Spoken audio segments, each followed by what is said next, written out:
आप कौन? आप कौन? मैं तो अनुभव की वाइफ। लेकिन आप कौन?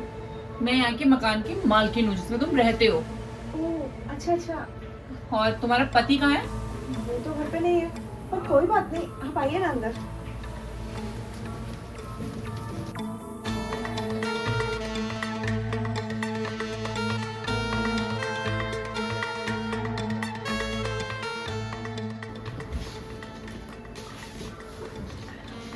मैं आपके लिए कुछ लेके आऊँ? चाय पानी कुछ? नहीं नहीं, बस बस ये फालतू की फॉर्मेलिटी की मुझे कोई जरूरत नहीं है। कहाँ गया तुम्हारा पति? वो तो ऑफिस गए हैं, बताया था ना आपको, घर पे नहीं थे। वो ऑफिस गया है तो मेरा फोन क्यों नहीं उठा रहा वो? हो सकता है कि शायद वो ऑफिस में बिजी हो।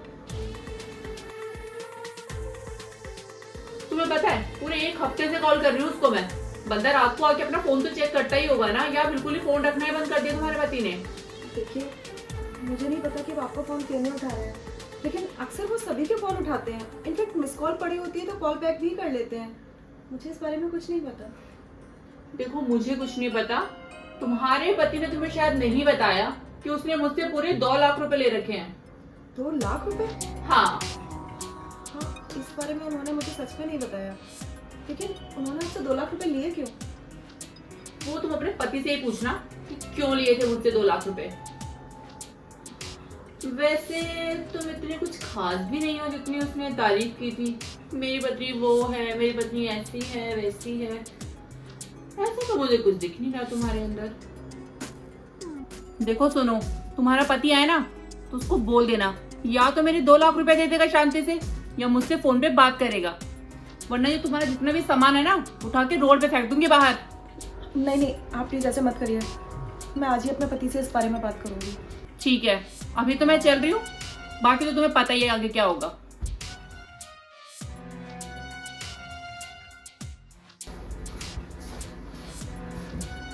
क्या बदतमीज औरत थी, बात करने की तमीज ही नहीं है इसे।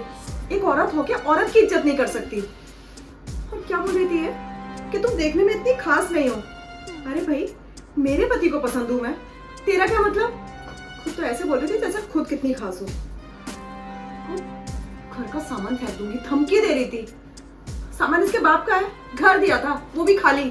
सामान खुद भरा है हमने अपनी कमाई से, ऐसे कैसे फेंक देगी? और 2 लाख रुपए, हाँ ये 2 लाख का क्या चक्कर है? इसने 2 लाख रुपए दे दिए मेरे पति को और उन्होंने मुझे इस बारे में बताया भी नहीं। बात करनी पड़ेगी इनसे आज। माजरा क्या है ये?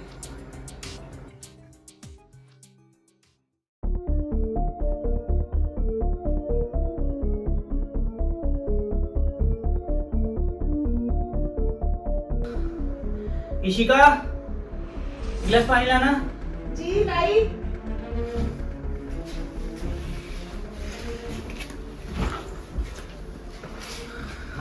ये लीजिए पानी।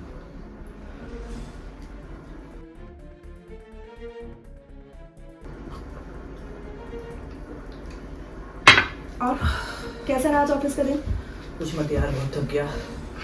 4 फाइल थी, एंड टाइम तक मुझे पता है कैसे करना पड़ा है सब। खाना बना लिया? क्या बनाया?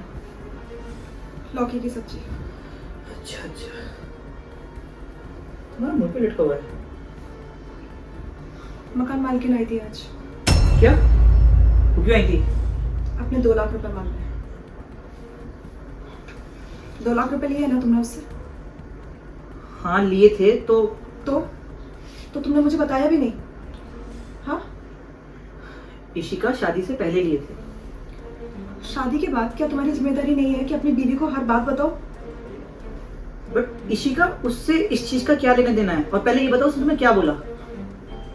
उसने मुझे बोला कि तुमने उससे 2 लाख रुपए लिए थे और वो इतनी बदतमीजी से मुझसे बात कर रही थी जितनी बदतमीजी से मुझसे कोई बात नहीं करता। पता है तुम्हें क्या बोला उसने मुझे? कि तुम देखने में इतनी खास तो लगती नहीं हो, कि तुम्हारा पति तुम्हारे आगे पीछे लट्टू बन के घूमता रहता है। उस लेडी को क्या मतलब मैं सुंदर हूँ या नहीं हूँ? देखो सच सच बताओ क्या बात है। और एक बात बताओ, तुम उसका फोन क्यों नहीं उठा रहे हो? पैसे तो लिए ना, दे देंगे धीरे धीरे। क्या हो गया? इशिका, ये मैटर इतना सिंपल नहीं था, तो समझ रही हो? क्यों, ऐसा क्या हो गया? मैटर इतना क्या डिफिकल्ट हो गया कि तुम्हें उसका फोन नहीं उठा रहे हो? देखो इशिका, मुझे पता है तुम शायद मुझे बहुत गलत समझो या मुझसे कोई बात भी ना करो, लेकिन शायद ये सही समय है तुम्हें सब बताने का। देखो प्लीज मुझे अपनी बातों में उलझाओ मत। एक तो पहले ही वो औरत आके मेरा दिमाग खराब करके चली गई, ऊपर से तुम बातें गोल गोल घुमाए जा रहे हो। सच सच बताओ मुझे। बता रहा हूँ, तुम्हें तो पता ही है 4 साल पहले मैं ट्रेडिंग करता था। शुरू में तो मेरा बहुत प्रॉफिट हुआ, बाद में एकदम से जब लॉस होना शुरू हुआ तो एकदम से बहुत सारा लॉस हो गया था। मैं बहुत परेशान था, सबका कर्जा था मेरे सर पे। उस टाइम मेरे पास कोई ऑप्शन नहीं था, तो मैंने इनसे 2 लाख रुपए लिए थे। मुझे लगा था जॉब लग जाएगी तो मैं पैसे वापस कर दूंगा, लेकिन ऐसा नहीं हुआ। इनके कॉल्स आते गए पैसे के लिए। फिर एक दिन इनका कॉल आया, मैम ने बोला कि अगर तुम पैसे नहीं दे सकते तो मुझे खुश कर दो। मुझे पता है वो गलत था, लेकिन मुझे लगा कि ठीक है, अगर ये करने से 2 लाख रुपए बच जाते हैं तो क्या ही जाता है। उस टाइम हमारी शादी भी नहीं हुई थी, तो मैंने उनका ऑफर एक्सेप्ट कर लिया। लेकिन मुझे नहीं पता था कि उसके बाद ये सब होगा।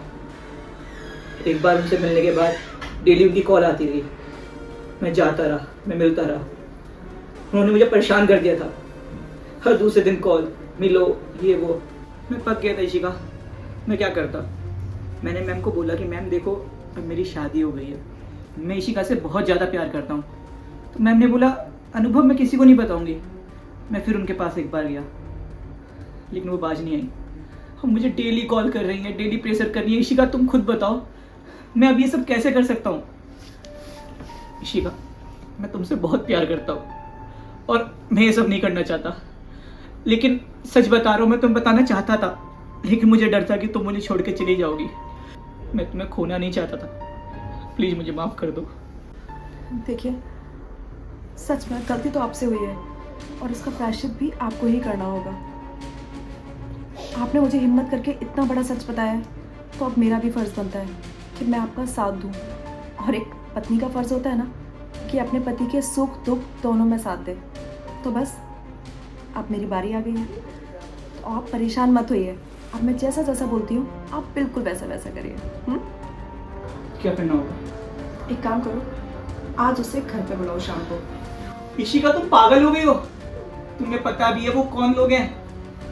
वो औरत एक नंबर की ब्लैकमेलर है। तुम्हें पता भी नहीं है उसके लिंक्स कहाँ कहाँ हैं। 2 साल से उसने मुझे यूज किया है और हमको कुछ कर नहीं सकते। पुलिस वाले, बिल्डर, बिजनेसमैन सब उसके साथ हैं। अगर उसने एक बार कॉल कर दी ना, सब कुछ तबाह हो जाएगा। मेरी जॉब, ये घर, सब कुछ। रिश्ता नहीं, उसे हम कॉल नहीं करेंगे। अनुभव, हम ऐसे चले जाएंगे, हम गाँव चले जाएंगे। शांत हो जाओ। शायद वो नहीं जानती कि मैं कौन हूँ, समझे?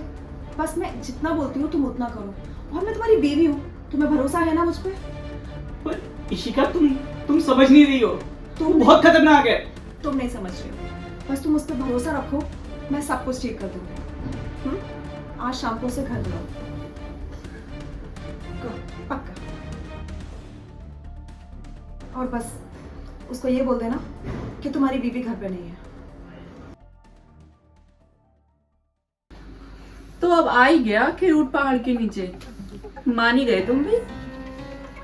हाँ, वैसे इतने टाइम से तुम्हें याद नहीं है मेरी बिल्कुल भी।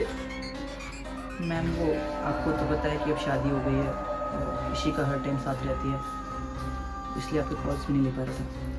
लेकिन तुम्हें पता है ना कि मेरे कॉल्स ना लेने से तुम्हारा और तुम्हारी बीवी का कितना बड़ा नुकसान हो सकता है।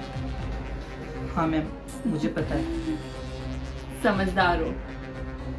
और तुम्हें पता है मैं भी ये जिद इसलिए करती हूँ क्योंकि मैं भी ना तुम्हारे बिना रह नहीं पाती हूँ। क्या करूँ, तुम्हारी आदत सी जो लग गई है मुझे। लेकिन आपने बोला था कि अगर आपको मैंने कहा खुश कर दिया तो आप 2 लाख रुपए माफ़ कर दोगे, लेकिन आप 2 साल से मुझे बार बार ये सब करवा रहे हो। आपको पता है ना मैं इशिका को कितना प्यार करता हूँ। हाँ, और मुझे ये भी पता है कि तुम मुझे भी बहुत प्यार करते हो। क्या करूं, तुमने मुझे इतना खुश कर दिया ना कि और उतना खुश कोई कर ही नहीं पाता है। आदत से जो हो गई है अब तुम्हारी। और सुन, ये फालतू का ड्रामा ना मुझे अब दोबारा मत दिखाइयो। वरना ऐसे झूठे केस में अंदर करवाऊंगी ना कि पूरी जिंदगी जेल की चक्की पीसेगा। समझ आई बात? बस ये तो सुनना था। तू तो कह रहा था घर पे कोई भी नहीं है, अब ये कैसे आ गई यहाँ पर? कहीं नहीं गई थी मैं, यहीं थी इसी घर में। और तेरी जानकारी के लिए एक बात बता दूं, ये सारा प्लान ना मेरा और मेरे पति का ही था, जिससे तुम्हारा भांडा फोड़ सकूं। अच्छा, तू फोड़ दिया मेरा भांडा? अरे बेवकूफो, तुम्हें शायद अभी पता नहीं है कि मेरी पहुंच कहाँ कहाँ तक है। बेवकूफ औरत, एक पत्नी की ताकत का अंदाजा तू कभी नहीं लगा सकती। अगर एक पत्नी चाहे ना तो किसी भी हद तक जा सकती है। और वैसे भी तू जहां अपनी हेकड़ी जमाती फिरती है ना, वहां तो मैं तेरा भांडा फोड़ के ही छोड़ूंगी, क्योंकि अब मेरे पास एक बहुत अच्छा प्रूफ है। देखना चाहती है ना? ये देख।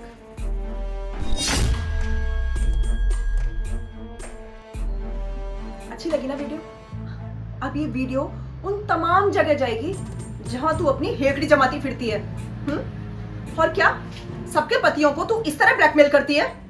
क्या सोचा तूने कि तू अपने ओहदे का गलत फायदा उठाएगी और किसी को भी ब्लैकमेल कर लेगी? फंसते होंगे किसी के भी पति, और मैं अपनी आंखों के सामने अपने पति को पल पल गिरता हुआ नहीं देख सकती। तो क्या ख्याल है, कर दो ये वीडियो वायरल? हाँ, अरे देखो, वो तो मैं बस ऐसे मजाक कर रही थी कि ये सब प्लीज तोड़ दो, किसी को कुछ भेजने की जरूरत नहीं है। तुम खुद भी एक औरत हो और एक औरत की बदनामी करोगी।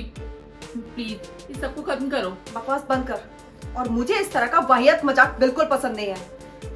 और ये औरत औरत वाली बात तुझे अब समझ आ रही है, जब बात तेरे ऊपर आ रही है? और सुबह जो तू मेरी बेइज्जती करके गई थी वो, तब एक औरत ध्यान नहीं आई तुझे? हाँ, वैसे भी अब ये वीडियो मेरे पास रहेगी सिर्फ इसलिए जिससे तू मेरे पति को ब्लैकमेल ना करे। हाँ, वायरल नहीं करूंगी क्योंकि मैं तेरी तरह बदतमीज नहीं हूं। मुझे पता है कि एक औरत की इज्जत क्या होती है। ये वीडियो मेरे पास सिर्फ इसलिए रहेगी जिससे तू आज के बाद कभी भी मेरे पति के इर्द गिर्द भी ना घूमे, समझी? अरे नहीं, तुम इस वीडियो को बिल्कुल भी वायरल मत करना। मैं तुम्हारे पति के पास अब कभी भी नहीं आऊंगी। मैं चलती हूँ यहाँ से। Ishika, thank you so much यार। मैं क्या बोलूं, मुझे समझ नहीं आ रहा। अगर तुम नहीं होती तो मैं ऐसी डिप्रेशन में मर जाता। अरे I am really sorry Ishika, आज के बाद कभी ऐसा नहीं होगा। I love you. Thank you so much and love you too. और देखा, मैंने कहा था ना कि सब कुछ ठीक हो जाएगा। सिर्फ हमको वो हिम्मत जुटानी होती है, एक सच की हिम्मत। बस तुमने थोड़ी सी देर कर दी। अगर तुम मुझे ये चीज पहले बता देते ना तो इस चीज का सॉल्यूशन तो कब का हो चुका होता, है ना?